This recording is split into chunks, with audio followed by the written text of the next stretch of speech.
another video with new stories from Ethiopia and Eritrea. Firstly, Eritrea, a top Eritrean delegation is visiting Russia.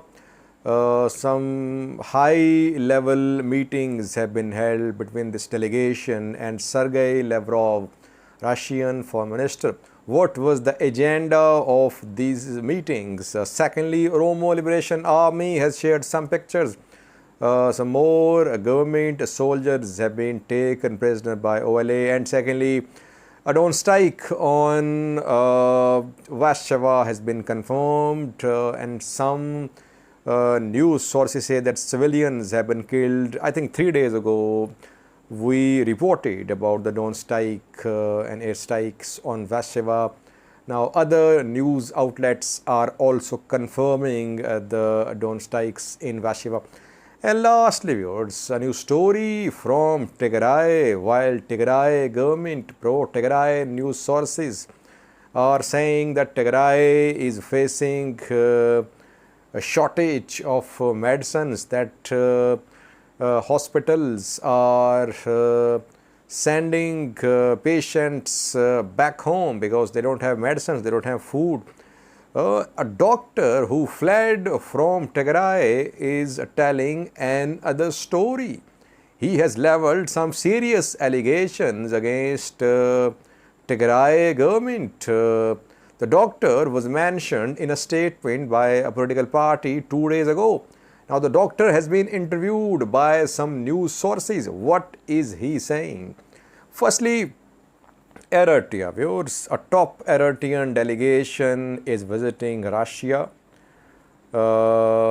Usman Saleh, Foreign Minister of Eritrea, and secondly, Presidential Advisor Yemane Gabriel are part of this delegation.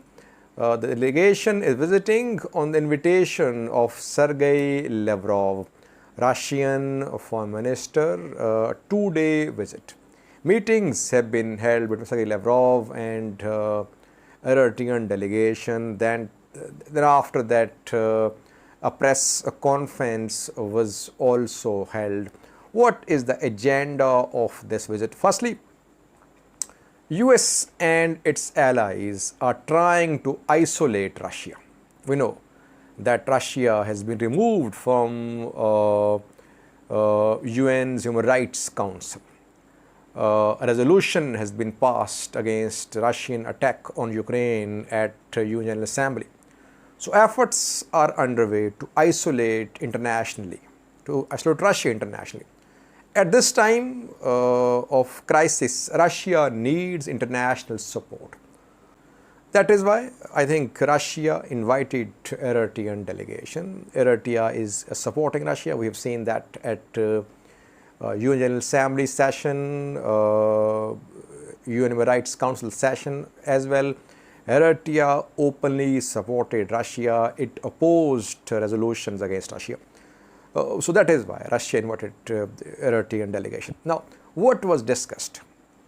What Sergei Lavrov and Usman Saleh said after the meetings shows that the meetings mostly focused on economy.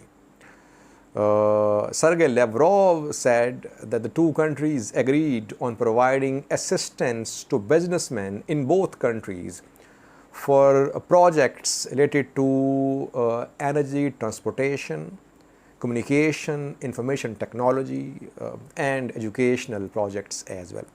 No mention of any military cooperation, any security cooperation.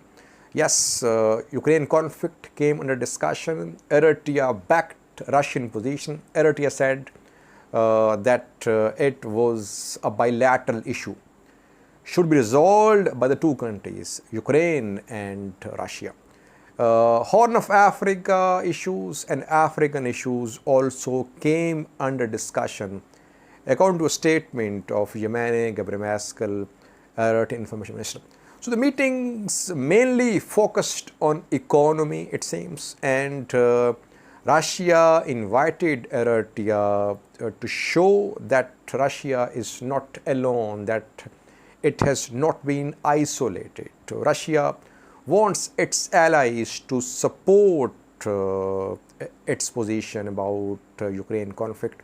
So I personally see this visit as an attempt by Russia to show to the world, to US and US allies, that Russia is not alone.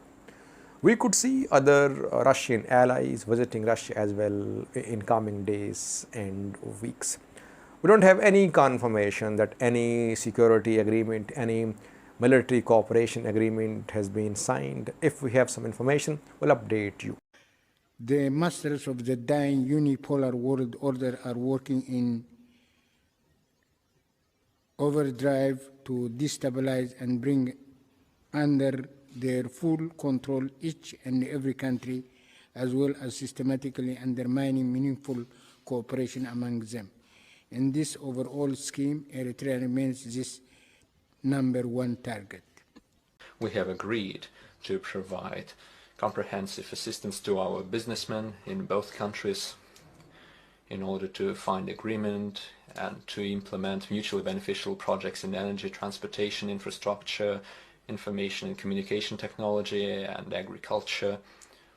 Ongoing operation against Oromo Liberation Army in Oromia is underway. I think 3 days ago we reported about drone strikes, air strikes by government forces against OLA in Vasheva. Now other news outlets have also confirmed the drone strikes. BBC has also confirmed that in Abuna, Ginda, Barad, the drone strike was carried out by government forces and some civilians have been killed. According to BBC Afan Oromo service, around 25 civilians were killed in a drone strike on Abuna, Ginda, Barad, Vasheva zone of Oromia. This is the first confirmed drone strike causing civilian casualties since the start of this operation against Oromo Liberation Army.